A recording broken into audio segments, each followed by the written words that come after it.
आदम जद गृहे बोला इसीलिए क्योंकि ये लक्ष्मी स्वरूपा है। जिस घर में लक्ष्मी जाती है अन वर्धते धन वर्धते नेगी साहब भवतायाम वंशम च वर्धते।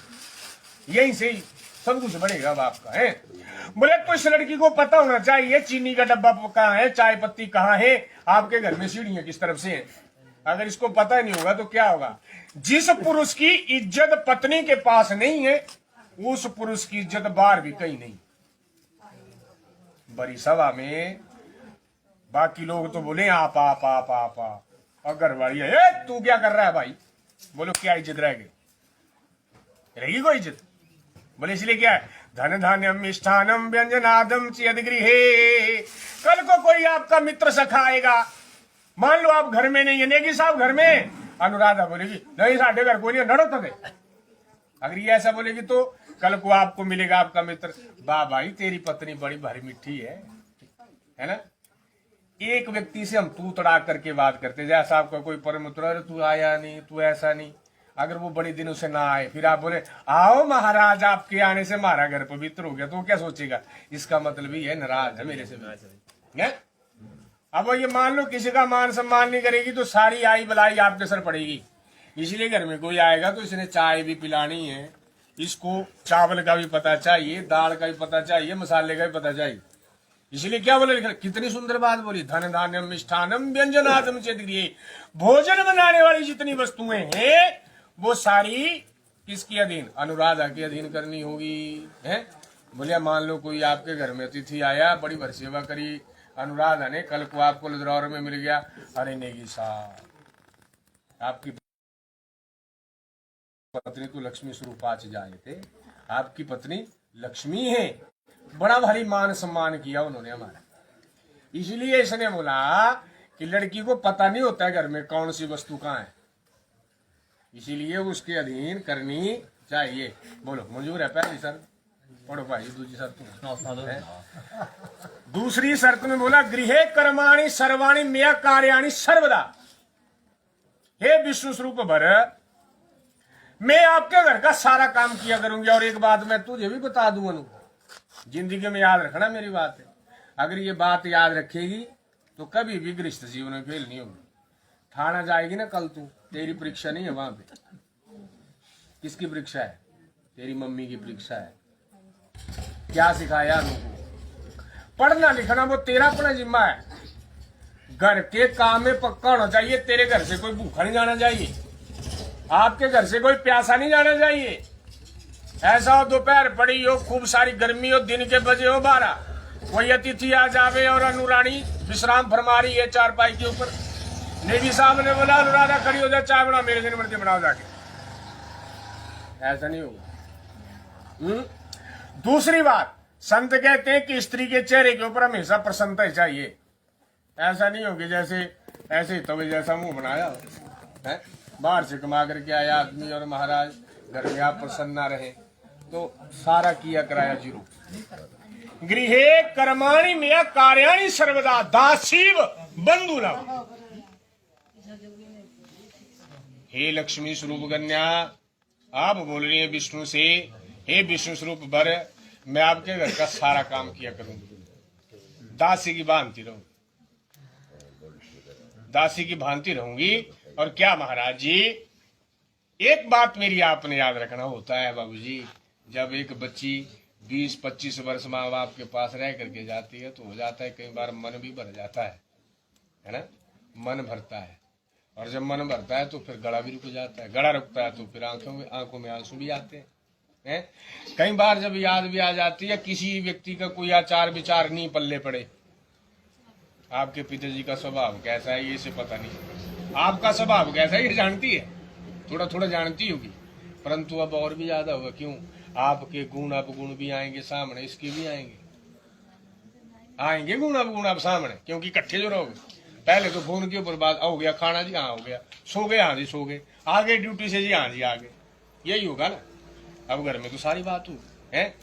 बोले तो मान लो कभी कभार किसी के आचार विचार इस बेटी को ना समझ में आवे, पालनम त्वया ममम, मैं आपसे करवद प्रार्थना करती हूँ विष्णु स्वरूप वर, उस घर में ज्यादा जान पहचान वाले आप ही होंगे मेरे, इसके बोलने का मतलब ये नहीं है कि ये नहीं न जाने, ये भी बेटी की तरह रखेंगे, बेटी है।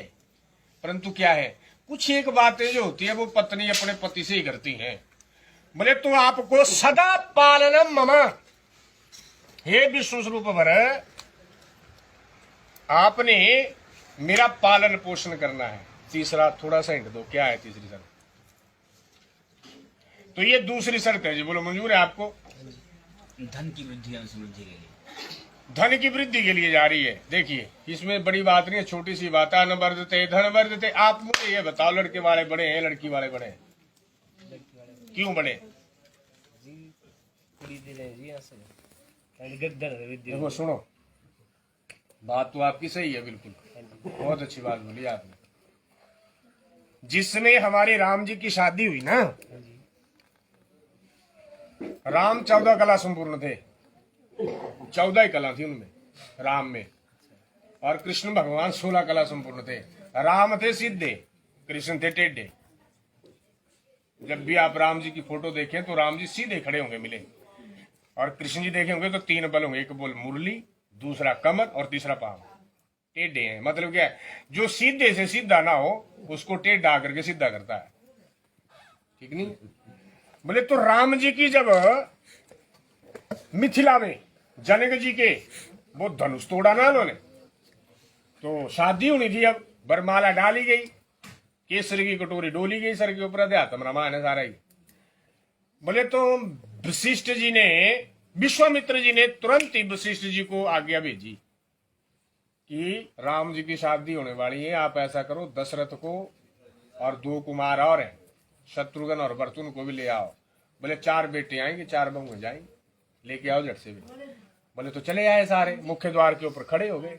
अब एक तरफ जैसे हमारा मिलन हुआ ना अभी थोड़ी देर पहले, एक तरफ लड़के वाले खड़े थे, एक बार लड़की वाले खड़े थे, तो जनक जी ने ऐसे हाथ जोड़े, ऐसे हाथ जोड़े, आंखों से अश्रु भी आ रहे, क्योंकि पिता कभी भी अपना गम किसी को दिखाता नहीं है, पुरुष, और स्त्री जो है वो रो करके मन हल्का कर ली है।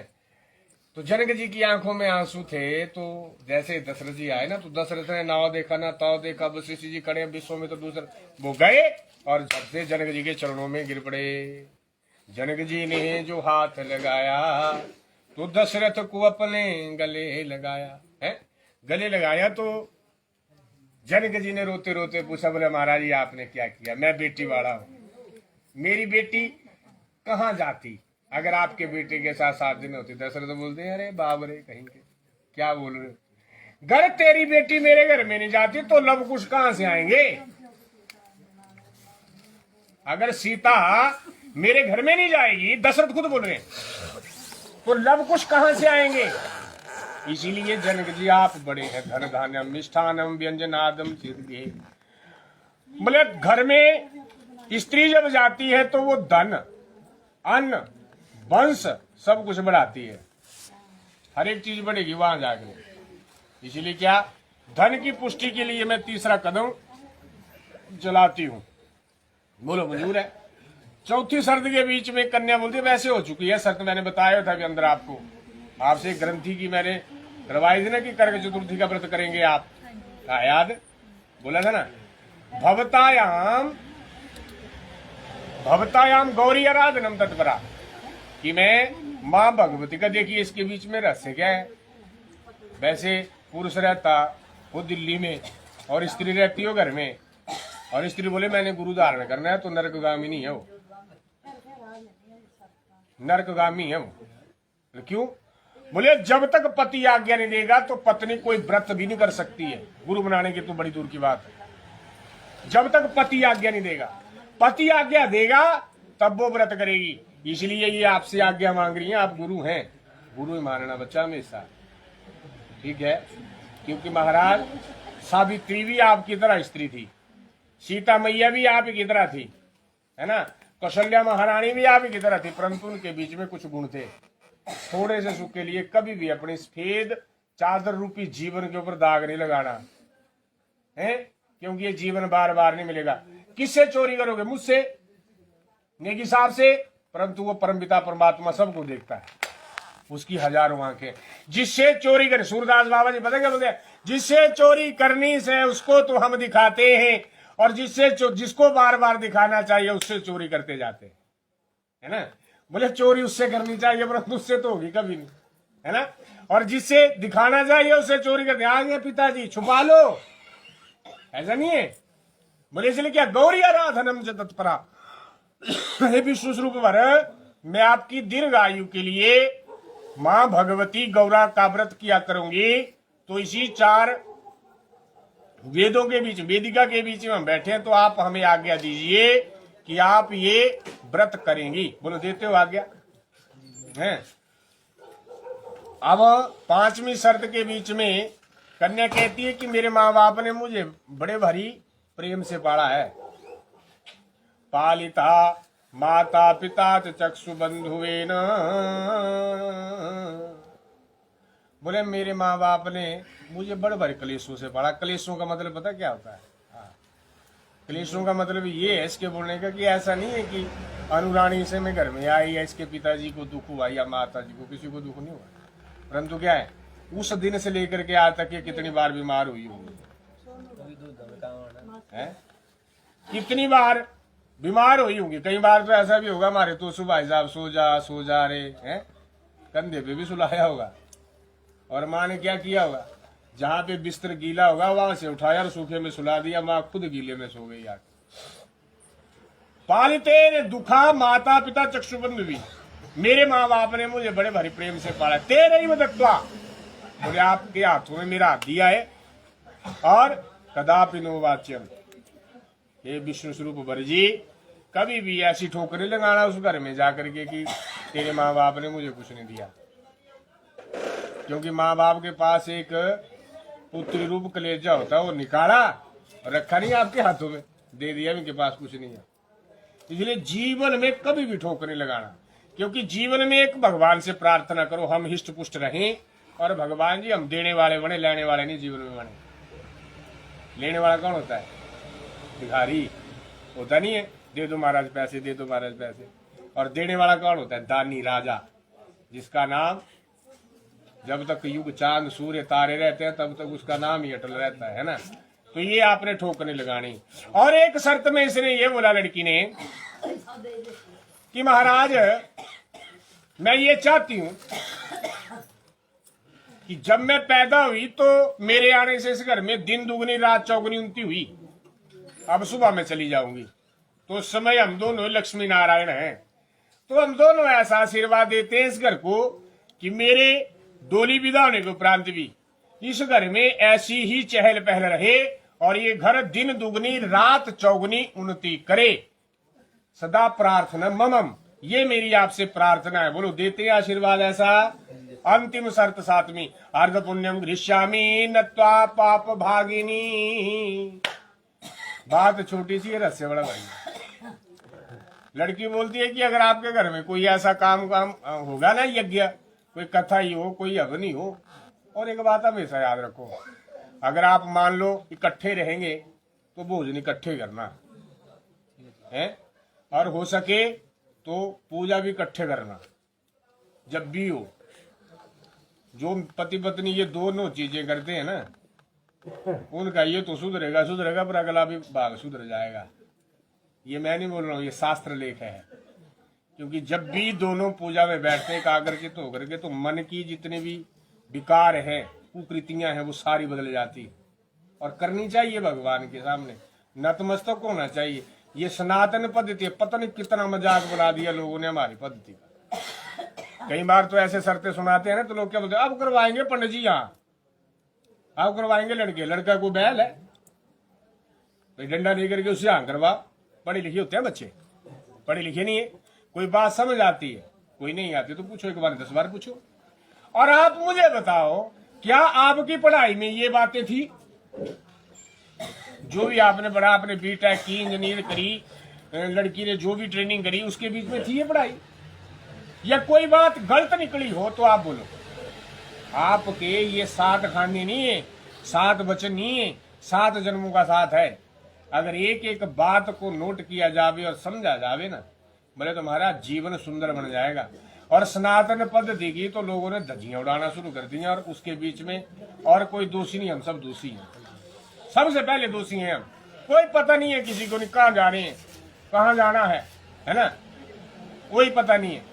हम अपने बच्चों को अंग्रेज बनाना चाहते हैं,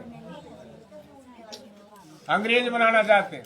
अगर अमेरिका की सभ्यता देखनी हो तो संत कहते हैं महाराज, जब बेटे की शादी कर दी जाती है ना तो फिर महाराज माँ बाप को ओल्ड होम भेजा जाता है। ओल्ड होम मतलब वृद्धाश्रम।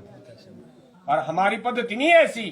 प्रातः काल उठहु रघुनाथा, मात पिता गुरु नवाही माथा। ये हमारी पद्धति है, सनातन पद्धति है। राम जी को 14 वर्षों का वनवास दिया दशरथ ने, परंतु राम जी ने बोला मर जाए ऐसा बेटा जिसके सामने पिता की आंखों से सुधार आवे। ऐसे बेटे को मर जाना चाहिए, क्योंकि जब हम छोटे थे तब भी वो रोए। आज हम बड़े हो गए और हमारी वजह से हमारे माँ बाप रोए, तो ऐसे संतान को तो मर ही जाना चाहिए। क्यों? सही नहीं है? बोले जब हमें अपने माता पिता को क्या सुख रूपी झूले के ऊपर बिठाना है तब हम अपने माँ बाप को रुलाते हैं। बेटी की परीक्षा होती है जवानी में और बेटी की परीक्षा होती है शादी के बाद। और एक बात और बोली इसने, कुटुम्बम पालनीयम त्वया यौवन वृद्धि के। ऐसा नहीं हो कि आज अनुराधा को आप ले गए और कल बोले कि हम दोनों चले अम्मा बापू रहो घर में। क्या कुटुम्बम पालनीयम त्वया यौवन वृद्धि के। माँ बाप की देनदारी ता जिंदगी नहीं दे सकते हैं। और जिस बच्चे के ऊपर माँ बाप का आशीर्वाद हो उसको 4 दान करने की जरूरत कोई नहीं। अपने प्रांगण में एक पानी की बाल्टी भरे, 2 बूंदे गंगा जल की डालो। जिसने अपने माँ बाप की सेवा करी होगी, महारानी गंगा हरिद्वार से आपकी बाल्टी में पक्का आएगी। लिख लो मेरी बात। ये लड़की बोलती है कुटुम्बम पालनीयम त्वया यौवन वृद्धि के। जवानी से वृद्धावस्था तक माँ बाप की सेवा करनी, इनकी देनदारी नहीं हम दे सकते हैं। ये एक आवाज लगाए हम 10 बार उठे हैं। ऐसा नहीं कोई कल को बोले कि महाराजा नूस घर में गई और नेगी साहब का रंग ही बदल गया। ठीक नहीं है। बोले आपकी परीक्षा शुरू है कल से। ठीक नहीं है। स्वाभाविक जैसे बदलेगी सारी चीजें। बताओ मैं कैसे बदलेगी? 7 शर्तों को सुनने के लिए दिन चाहिए 7। बराबर रसेन में देखिए, पहले आप मान लो कोई काम आपकी बहन ने बोला या आपका कोई छोटा भाई है या पिताजी ने बोला या माताजी ने बोला भाई अरविंदर जी फलाना काम कर दो। नहीं अभी नहीं, मैं अभी थका हूं, सोऊंगा। किसी ने कुछ नहीं बोला ना, है ना। आप बोलना कल से आप भी, मैं नहीं करूंगा। क्या बोलेंगे लोग? बस बन गया जोरू का गुलाम। अब बड़ा है, बातें बड़ी भारी बदलेंगी। इसीलिए जीवन में ऐसा कार्य करो कि महाराज जिसको करने से हमें पछताना नहीं पड़े। समझ रहे? कुटुम्बम पालनीयम तो यौवन वृद्धि के। सबसे पहले जो पैसा हो ना वो माँ बाप को ही दो। कोई माँ बाप ऐसा नहीं है जो बच्चों को धोखे में रखता है। बनाएंगे माँ बाप। और मैं तो ये बोलता हूँ जिसके माँ बाप बैठे हैं ना वो दुनिया का सबसे बड़ा धनी आदमी है। धनी मतलब अमीर आदमी है। बोले क्यों? कमाने की चिंता, लगाएंगे अपने आप। 10 लगाओ 20 लगाओ, हमें क्या फर्क है? ठीक नहीं है? बोलो मंजूर है आपको ये 6वीं शर्त भी? 7वीं शर्त थी अर्ध पुण्यम गृह्यामि नत्वा पाप भागिनी। बोले मैं आपका आधा पुण्य लूंगी, पाप का कोई हिस्सा नहीं लूंगी, परंतु हे विष्णु स्वरूप पर अपने पाप का पक्का हिस्सा दूंगी। है ना थोड़ी सी टेढ़ी क्या है इसमें? जैसे ये अग्नि जल रही है, अब इन लकड़ियों में हो सकता है जीव होते हैं ना, मर जाएंगे। कौन बेली वारस होगा? बोले वो पापा दादा। भोजन बनाते समय कोई जीव मर जाए वो पापा दादा। पानी भरते समय कोई जीव मर जाए वो पापा दादा। वस्त्र धोते समय कोई जीव मर जाए वो पापा दादा है। या पहले झाड़ू लगाते चक्का वो आटा चक्कियों में पीसते थे ना, अब तो वो रही नहीं, सुविधाएं ज्यादा हो गई हैं। बोले ये 5 प्रकार के पाप हैं। अगर अनुरानी करेगी तो आधा आधा करना पड़ेगा दोनों को, परंतु इसका भी आपको एक नियम बताया। बोले जब प्रातः काल स्त्री उठती है ना और अपने रसोई घर में जाती है नहा करके, तो बोले उसको सबसे पहले अग्नि जलाने के उपरांत 5 आहुतियां मिष्ठान की देनी चाहिए, घी शक्कर की। प्राणाया पानाय व्यानाय उदानाय समानाय स्वाहा। बोले 5 प्रकार के पाप से मुक्ति मिल जाती है। अन्यथा अगर आप घर से बाहर कोई पाप करोगे तो कोई किसी का बिल्ली वारिस नहीं है। अपनी अपनी करनी और अपनी अपनी मरनी। यत कृता नाम पुण्यम पुण्यम वापनोति, यत कृता नाम पापम पापम च वापनोति। जो जैसा कर्म करेगा उसको वैसा दंड पक्का मिल जाएगा। तो बोलो नेगी साहब, आपको शास्त्र मंजूर है? अब इनकी भी एक प्रतिज्ञा है। आदौ धर्म धरा कुटुंबकम तथा प्रिय भाषिनी, क्रोधालस्यम विवर्जिता नित्यम बचा कारिणी। उद्यपाने मद्यपाने परगृहे गमने तथा पर पुरुषम रतिगति हास्यम वर्जितम त्वयं सदा। ये बोल रहे हैं, है ना, ये बोल रहे हैं आदौ धर्म धरा कुटुंबकम। बोले एक दिन नहीं, 2 दिन नहीं, जब तक इस शरीर में प्राण है तब तक आपका पालन पोषण करूंगा। परंतु क्या मेरे घर में मीठा बोलना, वाणी ऐसी बोलिए जो सबके मन भाय, प्रेम बढ़े परिवार में कलह निकट नहीं आए। वैसे भी स्त्रियों की वाणी मीठी होनी चाहिए। दूसरा, क्रोध नहीं करना, जड़ाई जड़े थे, आलस नहीं करना, छड्डी जाना, झूठ नहीं बोलना, ये खुराकी ठीक नहीं है। मैं भी बोलता हूं झूठ, परंतु वो झूठ जो किसी के प्राणों की रक्षा करे वो झूठ नहीं है। हास्य विनोद में बोला गया झूठ झूठ नहीं होता है। मान लो कोई घर में नुकसान हो जाए, लेकिन साहब पूछते हैं हो गया? नहीं मैंने नहीं, मुझे क्या बताया, मेरे से हुआ जी। अगर हुआ होगा तो सीधा बोलो जी हुआ है, अगर नहीं हुआ है तो मना कर। और उद्यपाने मद्यपाने, सबसे बड़ी बात, जहां पे शराबी आदमी बैठे हो ना वहां पे आपका कोई काम नहीं है, चाहे इनके मित्र ही है, मना करो सीधा। शास्त्र लेखा चाणक्य नीति बोलती है, मैं नहीं बोल रहा हूं। पर गृह गमने तथा, या जब मर्जी करी नीचले वाले घर में, जब मर्जी करी परले वाले घर में, है ना, जब मर्जी करी ऊपर चले गए, वैसा नहीं होगा। पर गृह गमने तथा, बिना मतलब से किसी के घर में जाना नहीं। पर पुरुषम रतिगति, यहाँ पे चाचा ताए जो भी हमारे परिवार के भाई थे सबसे हंसकर बात होती थी, बिना मतलब से हंसी मजाक नहीं होगा उस घर में जाकर। स्त्री का स्वभाव गंभीर ही चाहिए, है ना। इत्यमेव गुणालंकारम, ये सारे गुण अलंकार संस्कार लेकर के चलती हो तो ता जिंदगी अनुराधा जी क्या करोगे? पालन। बोलो मैं पालन करूंगा। बोलो मंजूर है दोनों को? पक्का मंजूर है? बोले सत्य सनातन धर्म की। उत्तिष्ठम च, खड़े हो जाओ। वाम पक्षेश जाओ जाओ।